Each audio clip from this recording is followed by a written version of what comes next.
고마우신 하나님, 오늘도 우리에게 생명을 주셔서 이 하루의 첫 시간을 구별하여 하나님께 나아가 경배와 찬양과 영광을 돌리게 하심을 감사드립니다.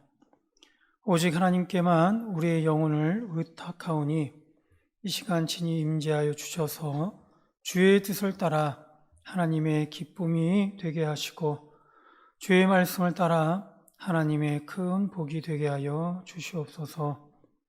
하나님께서는 늘 우리를 좋은 것으로 인도해 주심에도 불구하고 우리는 어리석어서 여전히 죄 가운데 빠져 악한 영을 따라 마치 하나님 없는 자처럼 살지는 않았는지 이 시간 우리의 삶을 돌아보며 회개하고 용서를 구하오니 회복해 하시는 하나님, 우리의 영과 육을 붙들어 주셔서 주의 보혈로 깨끗게 하시고 주의 품에 안아주심으로 주의 은혜로만 충만케 하여 주시옵소서. 우리를 들어 주의 일꾼으로 쓰임받게 하여 주시옵소서.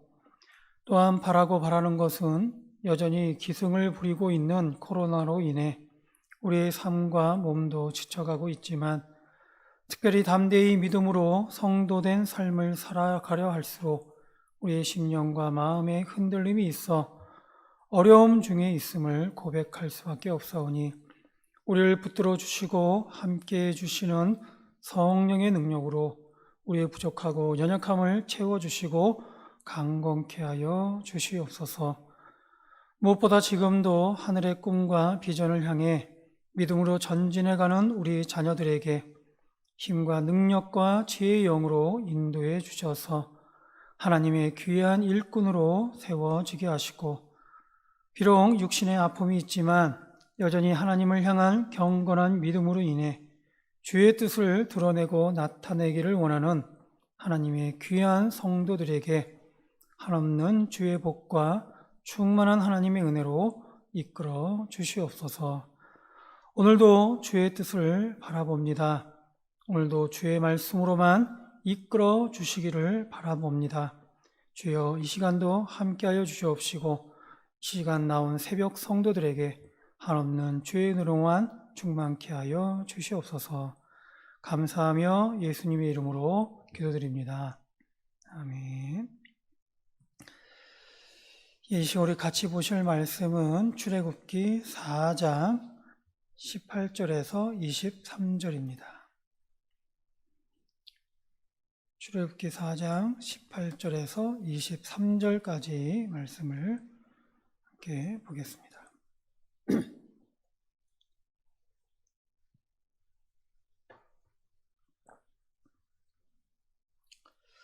제가 한 절, 여러분들 한 절 교독하겠습니다. 모세가 그의 장인 이드로에게로 돌아가서 그에게 이르되 내가 애굽에 있는 내 형제들에게로 돌아가서 그들이 아직 살아있는지 알아보려 하오니 나로 가게 하소서. 이드로가 모세에게 평안히 가라 하니라.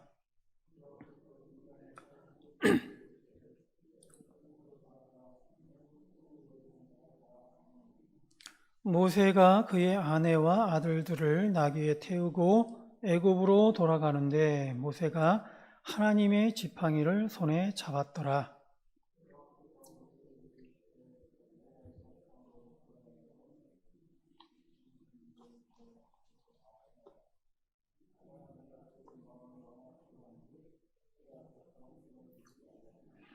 너는 바로에게 이르기를 여호와의 말씀에 이스라엘은 내 아들 내 장자라.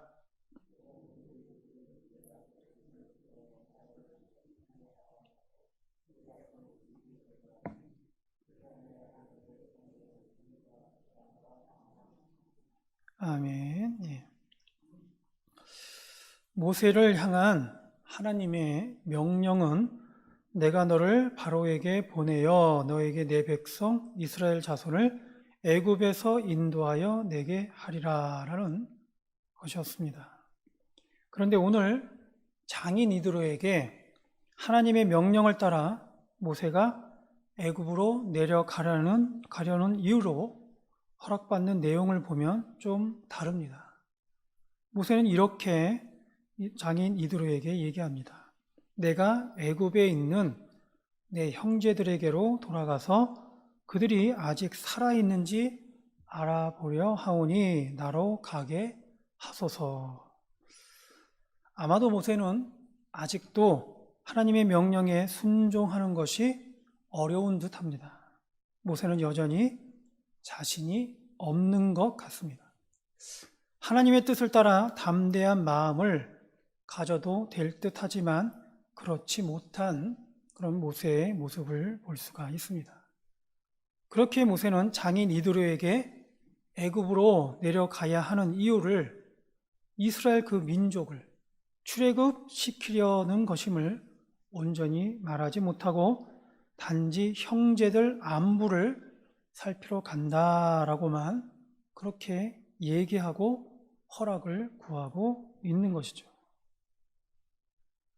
하지만 오늘 모세는 아직도 그런 부족함이 있지만 그럼에도 하나님 편에서 보면 하나님의 뜻을 따르기로 했을 때 하나님께서는 모세의 길을 돕고 계시는 것을 볼 수가 있습니다.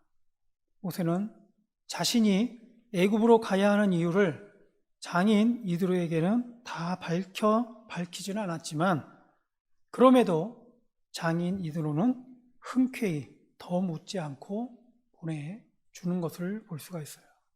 평안히 가라. 더 물을 수도 있고 아니면 먼 길 가는 것을 반대할 수도 있었을 것입니다. 그렇지만 장인 이드로는 그렇지 않고 오히려 축복하며 보내주는 것이죠. 평안히 가라. 이런 것을 보면 하나님께서는 하나님의 일을 하신다는 것을 알 수가 있습니다. 쓰시고자 하시는 사람의 결단과는 또 다르게 한편으로는 하나님께서는 하나님의 일을 하고 계시는 것이죠.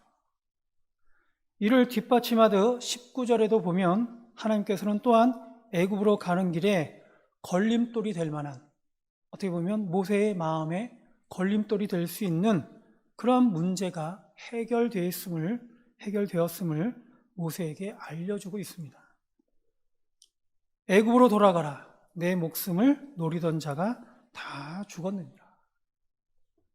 사실 모세에게는 애굽으로 돌아갈 때에 걸림돌이 될 만한 점이 있었는데 바로 40년 전 모세가 애굽에서 피해왔던, 그래서 미디안 광야로 도망갈 수밖에 없었던 그런 사건이 있었죠.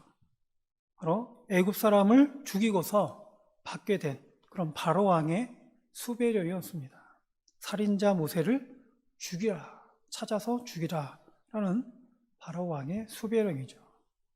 아마도 이런 이유로 모세는 애굽으로 들어가자마자 만약에 이 사실이 밝혀지게 된다면 별다른 일도 하지도 못하고 당장 체포되어서 모진 일을 당할지도 모릅니다. 그런데 하나님께서는 그 사실을 알고 있는 모든 자들이 다 죽었다라고 알려주고 있습니다. 모세가 하나님의 사명을 잘 감당할 수 있도록 하나님께서는 또다시 하나님의 일을 하심으로 모세를 응원하고 있는 것이죠.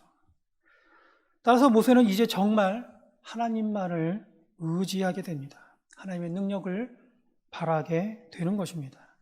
비록 모세는 초라할지 모르는 그의 아내와 아들들과 함께 나귀를 타고 애굽으로 들어가고 있지만 그러나 모세는 하나님의 지팡이를 손에 잡고 가는 것입니다. 모세가 잡은 지팡이는 하나님께서 모세에게 보여주신 능력을 상징합니다. 자신의 힘을 의지하고 가는 것이 아니라, 내 생각을 의지하고 가는 것이 아니라 하나님의 말씀 그리고 하나님의 능력을 의지하여 간다라는 것을 상징하고 있는 것이죠. 하나님께서는 모세에게 사명을 주시면서 확신을 가질 수 있도록 이적을 보여주신 적이 있습니다. 처음 모세를 부르실 때 그 이적을 행했던 것이죠. 지팡이를 뱀이 되게 하셨고 다시 뱀을 잡으면 지팡이로 돌아가게 하는, 그리고 또 하나 모세의 손을 그 품에 품게 되면 나병이 생기게 하셨고 또한 나병이 난 손을 다시 그 품에 품게 되면 나병을 낫게 하시는 그러한 이적을 보여주셨습니다. 이처럼 모세는 하나님의 지팡이를 잡고 애굽으로 들어감으로 하나님께서 모세에게 보여주신 능력을 의지하게 되었고 하나님을 크게 신뢰하게 되었습니다. 마찬가지로 오늘날 우리들도 하나님의 사명을 감당한다고 할 때에는 나의 힘이나 생각이 아닌 오늘 모세와 같이 하나님의 지팡이를 손에 잡듯이 그렇게 하나님의 능력만을 의지하며 담대히 나아가야 하는 것이죠. 하나님의 지팡이를 잡게 되면 모세의 수배령이 풀리듯이 좋지 않은 환경이 변하게 됩니다. 그리고 하나님의 지팡이를 잡게 되면 움츠러들었던 우리의 연약한 마음이 변하여 어떤 일이라도 담대히 맞설 수 있게 되는 것이죠. 내가 아니고 바로 하나님이 하신다라는 그런 믿음이 생기게 되면 우리는 언제든지 하나님의 일을 잘 감당할 수 있게 되는 것입니다. 바로 이런 의미에서 오늘 우리들도 항상 하나님의 일을 감당할 때에는 내가 아닌 바로 하나님의 능력을 의지해야 할 것입니다. 이와 더불어 하나님께서는 모세에게 명하신 사명을 재차 확인해 주십니다. 중요한 일일수록 여러 번 당부하듯이 하나님께서는 모세에게 명하신 사명을 확인시켜 주고 있습니다. 우선 애굽에 들어가면 바로 앞에서 이적을 행하도록 했어요. 하나님의 능력이 있다. 하나님께 능력이 있다라는 것이죠.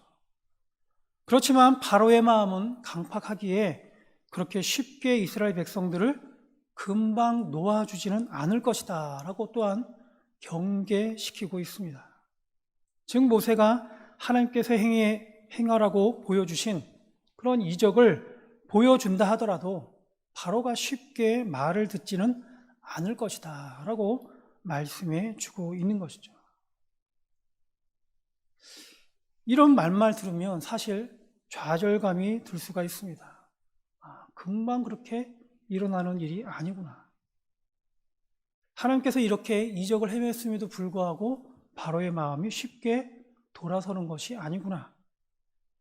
그런 생각을 하게 되면 좌절감이 들 수가 있다는 것이죠. 그렇지만 여기서 우리가 중요하게 여겨야 할 것은 바로 하나님께서는 우리를 그냥 마냥 좋다, 좋은 일이 있을 것이다 라는 막연한 희망만을 품게 하시는, 그렇게 해서 우리를 속여서 혹은 기만하시는 그런 하나님이 아님을 우리는 알 수가 있다라는 사실입니다. 우리에게 분명 어려움이 닥치게 된다면 하나님께서는 말씀하시고 우리로 하여금 대비케 하신다라는 사실을 우리는 이 사건을 통해 알 수가 있는 것이죠. 마냥 뜬구름만 잡게 하는 그런 하나님이 아니시다라는 것이죠. 그래서 보면 그 대비책으로 23절에 보면 이스라엘 백성들을 보내주기를 거절하는 바로에게 또한 이렇게 전하라고 합니다. 내가 보내주기를 거절하니 내가 내 아들 내 장자를 죽이리라 하셨다 하라. 실제로 바로왕은 애굽에서 일어난 9가지 재앙 때까지도 마음이 강팍하여서 이스라엘 백성들을 보내려 하지 않았습니다. 하지만 10번째 재앙이었던 장자의 죽음을 통해 결국 이스라엘을 보내게 되는 것이죠. 이처럼 하나님께서는 하나님의 일을 하십니다. 모세에게도 모세의 사명을 감당할 수 있도록 응원하시고 때로는 어려움이 있을 것임을 말씀하시면서 그 어려움을 대비케 하시는 그런 하나님의 일을 감당하고 계시는 것이죠. 오늘 우리에게도 하나님은 말씀하고 있습니다. 성도로서 하나님의 뜻대로 살아가는 것이 쉽지는 않다라는 것이죠. 다른 많은 이단들이 선전하는 것처럼 결코 신앙의 길은 꽃길만 걷게 되지는 않는다라는 겁니다. 오히려 바른 신앙의 길은 많은 장애물과 함께 수많은 파고가 있음을 우리에게 말씀해 주고 있습니다.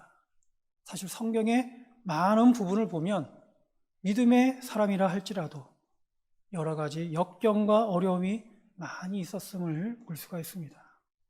하늘과 땅 차이가 있듯이 하나님의 것과 세상의 것은 너무나 다르기 때문에 당연히 그 사이에서는 충돌이 있을 수밖에 없다라는 것이죠. 그렇게 성도된 우리는 분명한 인생의 목적과 목표를 분명히 해야 합니다. 때때로 하나님의 뜻이 어디에 있는지 잘 헤아려야 하는 것이죠. 분명 이스라엘이 출애굽을 통해 얻게 될 땅은 하나님께서 약속하신 젖과 꿀이 흐르는 가나안 땅입니다. 하나님의 땅, 하나님이 약속하신 언약의 땅, 좋은 땅입니다. 그러나 그렇게 되기까지 이스라엘 백성들은 편안한 길만 가는 것은 아니다라는 것이죠. 마음의 평안함을 얻을 수 있는 가나안으로 들어가는 그야말로 소망이 넘치는 그런 길이긴 하지만 그렇다고 지나가야 하는 광야의 길이 순탄하지만은 않는 것입니다. 그러나 우리가 이런 중에도 바라고 소망을 갖게 되는 것은 오늘 모세에게 말씀해 주신 대로 하나님께서는 마침내 하나님의 크신 능력으로 모든 대적을 꺾으시고 결국 하나님의 뜻을 이루실 것이다 라는 그런 약속의 말씀입니다. 그렇게 우리는 어떠한 상황에서도 하나님을 끝까지 신뢰하고 의지해야 하는 것입니다. 그럴 때 하나님은 하나님을 의지하는 자들을 붙들어 주시며 하나님의 그 역사에 동참케 하십니다. 하나님의 사명자는 반드시 하나님의 역사에 동참하게 되어 있습니다. 그 사명자로 바로 저와 여러분을 하나님께서는 불러주셨어요. 언제든 그래서 성도는 하나님의 사명을 이루어 가야 하는 것이죠. 날마다 하나님의 사명자로 성도는 부르심을 받는 것입니다. 이때 처음 모세와 같이 자신의 능력만을 바라볼 때는 못한다고 할 수도 있고 자신의 어눌한 모습으로 인해 안 한다고 할 수도 있습니다. 그러나 하나님께서는 그 부르심에 응답하는 성도들을 분명히 사용하신다라고 말씀하고 있어요. 어리석은 자들을 들어 지혜롭게 사용하시고 연약한 자들을 들어 강하게 사용하시는 그런 하나님께서 우리를 부르고 계시는 것이죠. 그렇다면 오늘날 우리 성도들은 그 부르심에 합당하게 하나님의 사명을 어떻게 감당할 수가 있고 그런 사명을 잘 감당할 수 있도록 어떻게 준비할 수 있는가? 준비할 것은 세 가지다라고 볼 수가 있습니다. 우선은 항상 기도로 깨어 있어야 됨을 우리는 기억해야 할 것입니다. 3년 6개월 동안의 가뭄에도 불구하고 엘리야는 기도로 준비했기 때문에 결국 바알과의 영적 전투에서 승리하는 그런 모습을 볼 수가 있습니다. 그리고 둘째는 연단과 고난을 우리에게 닥친다. 그렇지만 그 모든 것들을 우리는 믿음으로 이겨낼 수 있어야 된다라는 겁니다. 불구덩이 속에서 견뎌낸 그릇만이 그래야만 그릇이 쉽게 깨지지 않는 것이죠. 욥을 향한 하나님의 연단은 욥을 정금 같게 했고 모세의 80년간의 연단은 이스라엘을 출애굽시키는 그런 역사를 이루게 하셨습니다. 그리고 셋째로 우리가 준비해야 될 것은 주시는 하나님의 말씀을 담을 수 있도록 준비하는 겁니다. 우리의 심령과 마음을 하나님의 말씀을 들을 수 있도록 그 말씀을 깨달을 수 있도록 준비하는 것이죠. 우리 안에는 무엇이든 담길 수도 있지만 준비되어 있지 않다면 그 어떤 것도 담아내지 못할 수도 있습니다. 특별히 하나님의 말씀을 담는다는 것은 하나님과 동행하는 것이고 하나님과 연합한다는 것입니다. 그리고 또한 하나님의 뜻을 알고 깨달아서 그 말씀대로 살아내려는 그런 믿음이 우리 안에 있다라는 것을 말하는 것입니다. 따라서 이 시간 바라는 것은 저와 여러분도 마찬가지로 그 부르심에 합당하게 준비되어 있어야 할 것입니다. 매일 기도자로 세워져야 할 것이고 그리고 매 순간마다 찾아올지도 모를 연단과 고난을 기꺼이 믿음으로 이겨내야 할 것이며 또한 깨우쳐 주시는 하나님의 말씀으로 날마다 충만해야 할 것입니다. 우리가 하나님의 사명을 잘 감당할 수 있도록 이렇게 준비되어 있고 준비되어져 간다면 분명히 하나님께서는 우리를 사용하시는 것이죠. 그럴 때 주의 뜻을 따라서 우리는 아멘함으로 바로 저와 여러분들도 바로 하나님 앞에 귀하게 쓰임받게 된다라는 사실입니다. 따라서 이 시간 이런 하나님의 귀하신 은혜가 오늘 우리 가운데 있기를, 오늘 모세가 하나님 앞에 귀하게 쓰임받고 사용되어 가는 것처럼 오늘 저와 여러분도 이처럼 하나님 앞에 귀하게 쓰임받을 수 있는 저와 여러분이 될 수 있기를 주의 이름으로 축원드립니다. 기도하겠습니다. 오늘도 우리에게 말씀을 통해 깨닫게 하시는 하나님 감사합니다. 주신 말씀과 같이 모세를 그 부르심에 합당하게 세워주시고 응원해 주시며 결국 귀하게 사용해 주신 것처럼 오늘도 오늘날 우리들도 하나님의 은혜 안에 충만케 하셔서 기도로, 연단으로, 말씀으로 인해 하나님의 일꾼으로 세워지게 하셔서 하나님께 귀하게 쓰임받는 주의 자녀가 되게 하여 주시옵소서. 그래서 오늘도 주님께서 우리와 동행하여 주시는 대로 주의 말씀대로 쓰임받고 사용되어 줄 수 있는 귀한 하나님의 은혜가 있을 수 있도록 인도하여 주시옵소서. 감사하며 예수님의 이름으로 기도드립니다. 아멘.